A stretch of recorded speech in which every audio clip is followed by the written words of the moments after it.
Hello students, I am Dr. Meenakshi Maur, Assistant Professor Zoology, Sri Samlaji Government College, Mandavya, Chittorgarh. Today my topic is respiration. It is a part first in which I will discuss some general terms and general characteristics and general discussion on respiration. First, what is respiration? It is the mechanism of obtaining energy from food. Energy means it's a capacity to do work. For working properly, each and every living organism or its cells require energy. The various metabolic processes carried out by organisms like movements, growth and reproduction.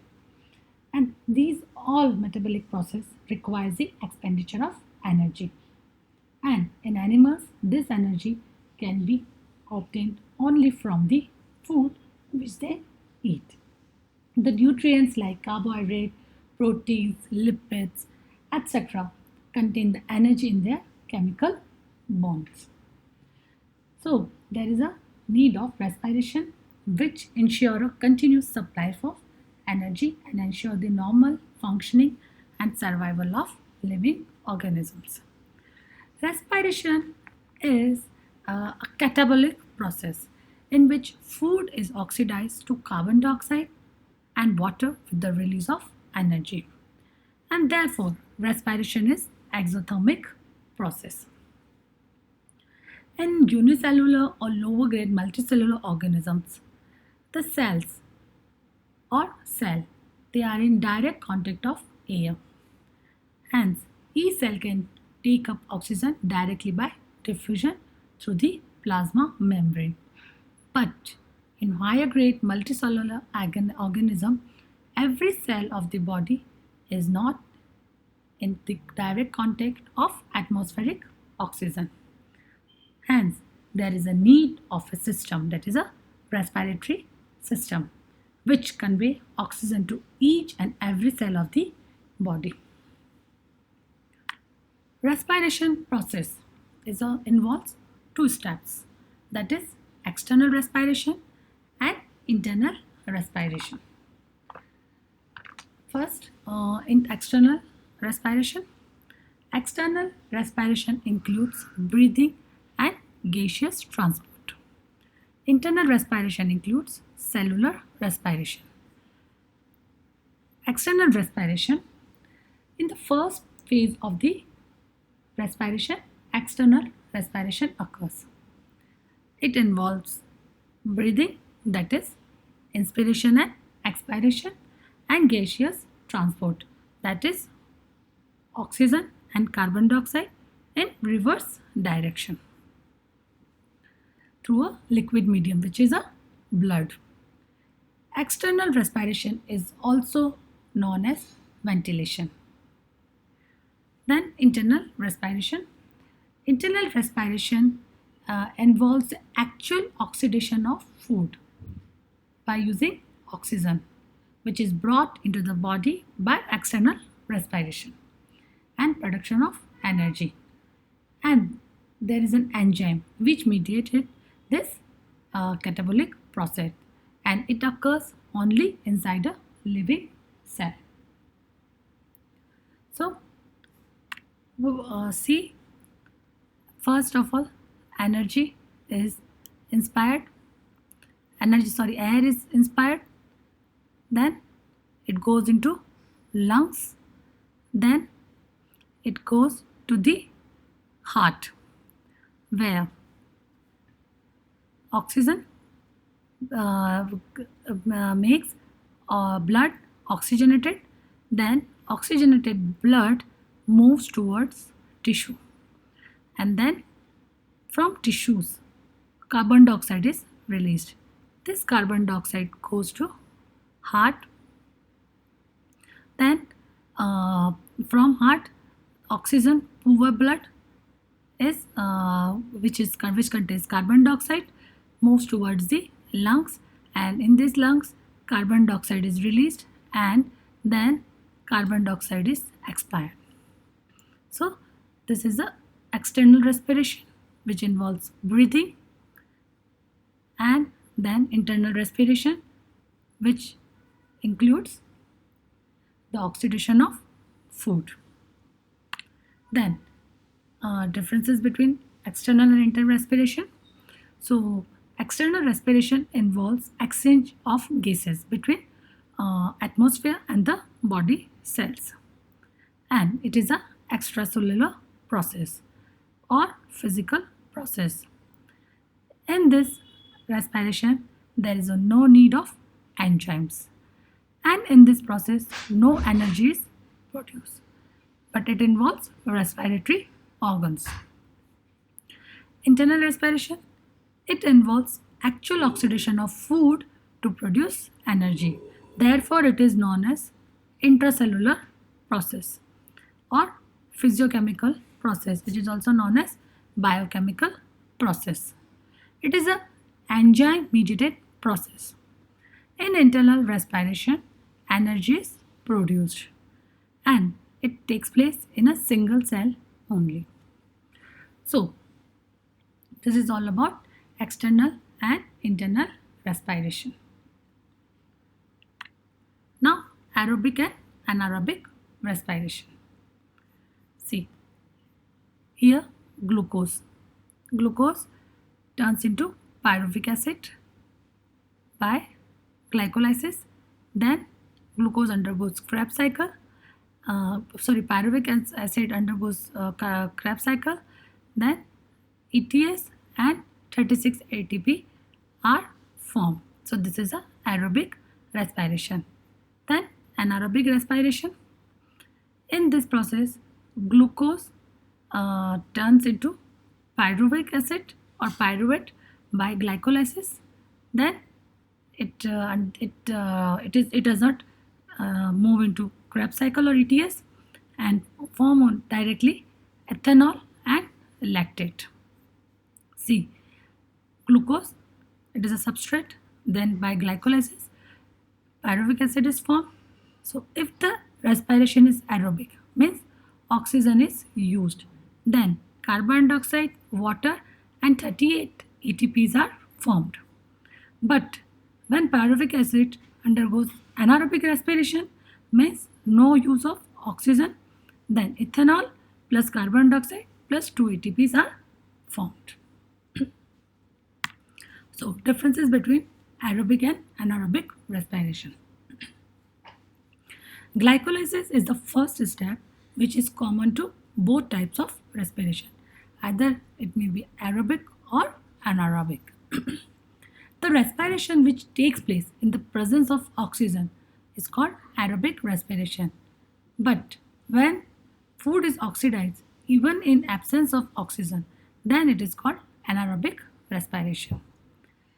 Aerobic respiration is the perfect respiration because entire food, that is a substrate, means glucose, is oxidized to carbon dioxide with release of heavy energy. While in anaerobic respiration, food is not completely oxidized to carbon dioxide and it is converted into lactic acid or ethyl alcohol with the release of very little amount of carbon dioxide and energy. So, aerobic respiration, it occurs in presence of oxygen. Anaerobic respiration occurs in absence of oxygen. Aerobic respiration involves exchange of gases between atmosphere and body cells. In anaerobic respiration, there is no such exchange. In aerobic respiration, substrate is completely oxidized. But in anaerobic respiration, substrate it is not completely oxidized. Aerobic respiration occurs in mitochondria, but anaerobic respiration occurs in cytoplasm. In an aerobic respiration, coenzymes are reduced. In anaerobic respiration, coenzymes are oxidized. Aerobic respiration involves Krebs cycle or ETS, but no Krebs cycle or ETS is involved in anaerobic respiration. Water is produced in the end in aerobic respiration, while in anaerobic respiration, no water is produced in end. Energy production is very high in aerobic respiration, means 38 ATPs are formed. But in anaerobic respiration, energy production is very low, that is 2 ATP only. See, there is a 2 ATP in anaerobic, and in aerobic 38 ATPs. Carbon dioxide production is high in aerobic respiration, but in anaerobic respiration, carbon dioxide is produced very less. Anaerobic respiration, which is also aerobic respiration, is present in higher plants and most of the animals, including man. Anaerobic respiration occurs in anaerobic bacteria, yeast, ascaris, etc. So it's all about aerobic and anaerobic respiration. Now, respiratory organs in a different organisms. So first, unicellular, protist and bacteria, there is a direct respiration through plasma membrane. In porifera, plasma membrane of each cells. In Platyhelminthes, there is anaerobic respiration. In nematodes also anaerobic respiration. In annelids, skin is used as a respiratory organ. In earthworm and leeches. And in nereis, there are parapodias, which helps in respiration. In insects, there is a tracheal system. In centipedes and millipedes as well, there is a tracheal system which helps in respiration. Then in spider, scorpion, ticks and mites, there are book lungs, which are respiratory organs. In marine, king crab, there is book gills, which are respiratory organ in them. In prawn and guinea and pila, there are gills. In echinodermata, there are dermal bronchi, tubefate, respiratory tree, bursae. Then in tetrapods also, there are different types of organs. First is fishes and tadpoles, there are gills. In frogs and toads, there are 3 types of respiratory organs. That is buccopharyngeal lining, lungs, skins. In reptiles and mammals, there are lungs. And birds, there may be air sacs or lungs. Then in lungfishes, there are air bladder, which are used as a respiratory organ. In Urochordata, there is a test, which is outer covering, is used for respiration. In marine turtle, there is a cloacal respiration. And in mollusk, for example, in Unio, there is a mantle, which is used as a respiratory organs. So you can see over here, these are the gills, where you can see oxygen and carbon dioxide exchange. Then in the terrestrial arthropods, there is a tracheal system in which there is an exchange of oxygen and carbon dioxide. And in man or mammals, you can see lungs, which are used as a respiratory organ. So in respiration, we discussed what is respiration. Then there are 2 steps of respiration, that is the external respiration and internal respiration. External includes breathing and gaseous transport, and internal respiration includes cellular respiration, which involves glycolysis, Krebs cycle, electron transport system. Then there is a diagram which is showing external and internal respiration, how oxygen is inspired and how carbon dioxide expired through this system. Then what is difference between external and internal respiration? Aerobic and anaerobic respiration. Then differences between them, and respiratory organ in different organisms. So these are some general discussion on respiration. In next lecture, I will discuss respiratory system of human being. Thank you.